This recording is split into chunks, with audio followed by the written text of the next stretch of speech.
Muitos dos judeus que tinham ido à casa de Maria e viram o que Jesus fizera, creram nele. Alguns, porém, foram ter com os fariseus e contaram o que Jesus tinha feito. Então os sumos sacerdotes e os fariseus reuniram o conselho e disseram: O que faremos? Este homem realiza muitos sinais. Se deixamos que ele continue assim, todos vão acreditar nele e virão os romanos e destruirão o nosso lugar santo e a nossa nação. Um deles, chamado Caifás, sumo sacerdote em função naquele ano, disse: Vós não entendeis nada. Não percebeis que é melhor um só homem morrer pelo povo do que perecer a nação inteira? Caifás não falou isso por si mesmo, sendo sumo sacerdote em função naquele ano, profetizou que Jesus iria morrer pela nação. E não só pela nação, mas também para reunir os filhos de Deus dispersos. A partir desse dia, as autoridades judaicas tomaram a decisão de matar Jesus. Por isso, Jesus não andava mais em público no meio dos judeus. Retirou-se para uma região perto do deserto, para a cidade chamada Efraim. Ali permaneceu com os seus discípulos. A Páscoa dos judeus estava próxima. Muita gente do campo tinha subido a Jerusalém para se purificar antes da Páscoa. Procuravam Jesus e, ao reunirem-se no templo, comentavam entre si: O que vos parece?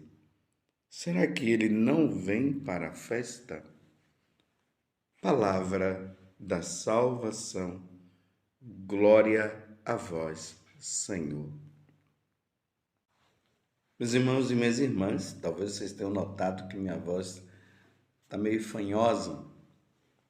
É devido a essa peregrinação, essa mudança de clima.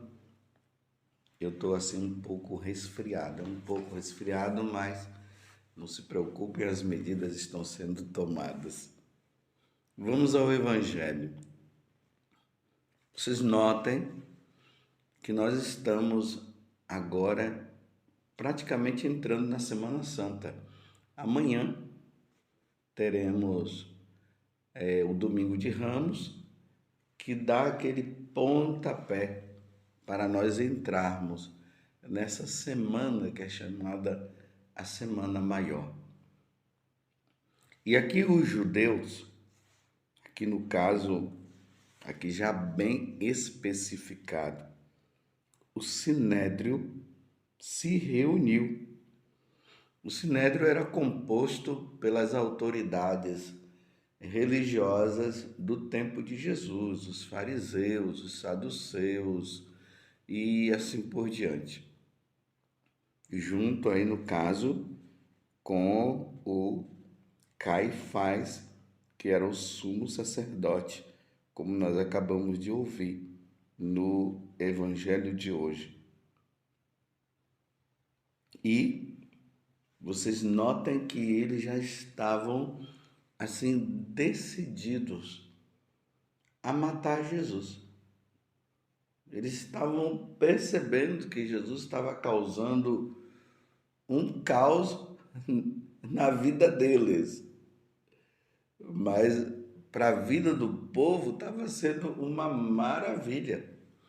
Mas como eles não acreditavam que Jesus fosse o Messias esperado, eles não acreditavam que Jesus é Deus. Eu nem vou falar era Deus, estou falando no presente. Porque Jesus Cristo é o mesmo ontem, hoje e sempre, por toda a eternidade. Então eles não acreditavam que Jesus é Deus. E por isso eles estavam incomodados. E esse incômodo era tão grande que eles já estavam começando a inventar coisas na cabeça, no pensamento deles.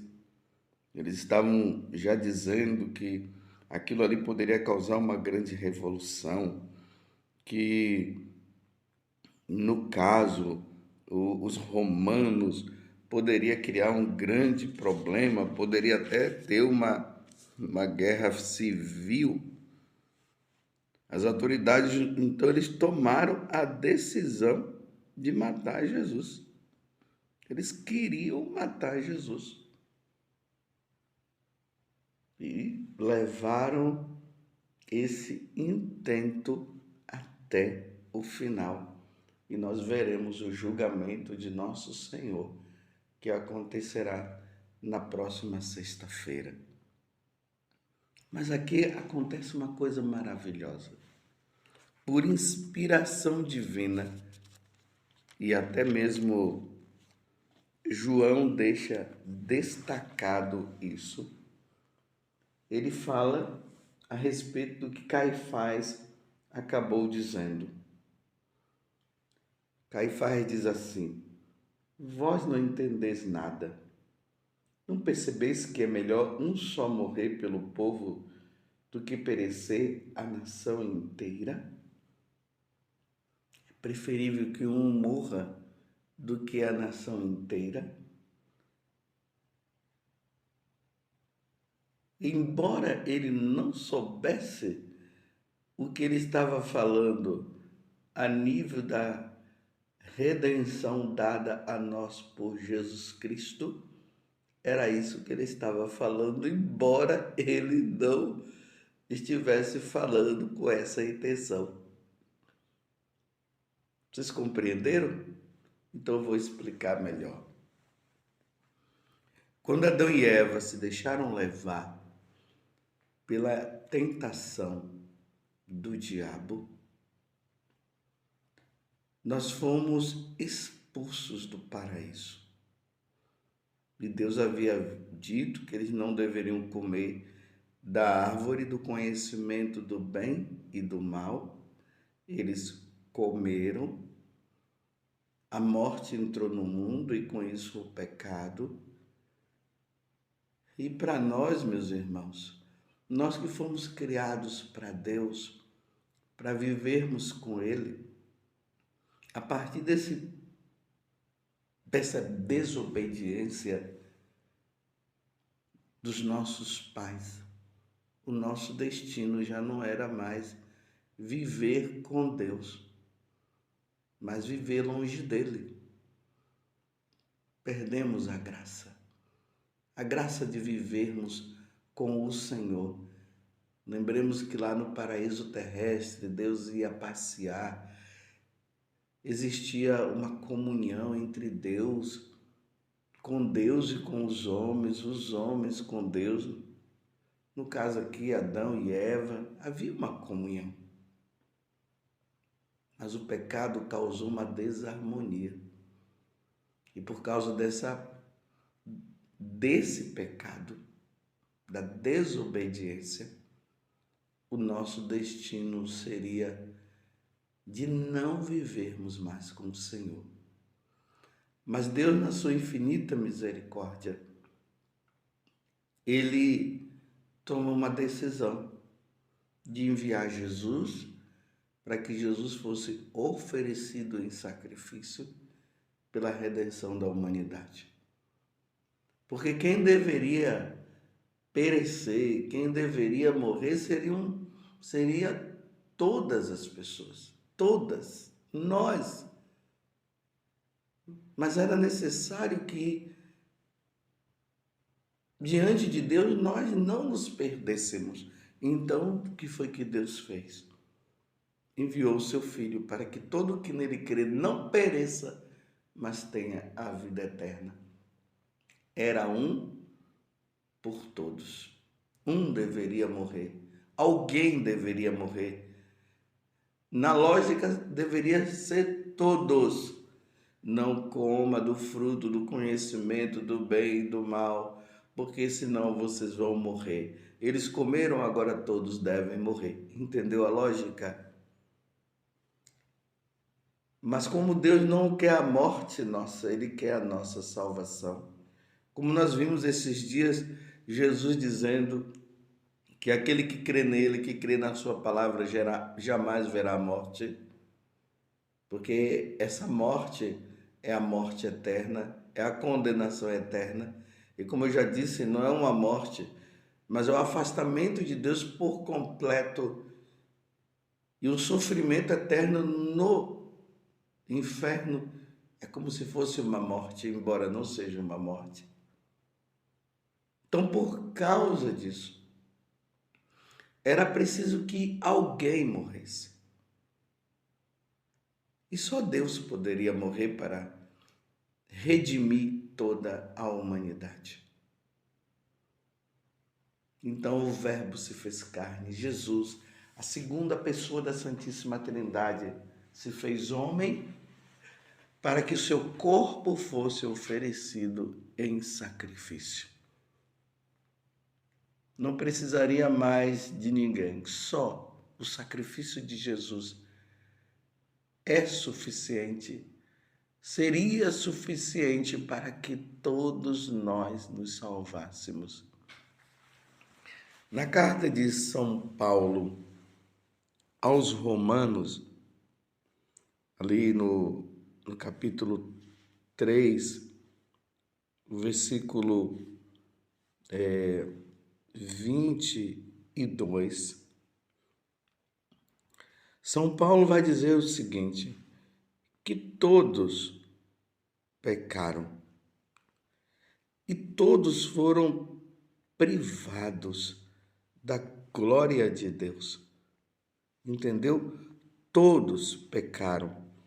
Eu vou ler exatamente como está escrito na carta aos Romanos, capítulo 3, especificamente a partir do versículo 23 até o 24. Com efeito, todos pecaram e todos estão privados da glória de Deus. Tá vendo? Todos estão privados de viver com Deus. Todos foram privados de estar no céu.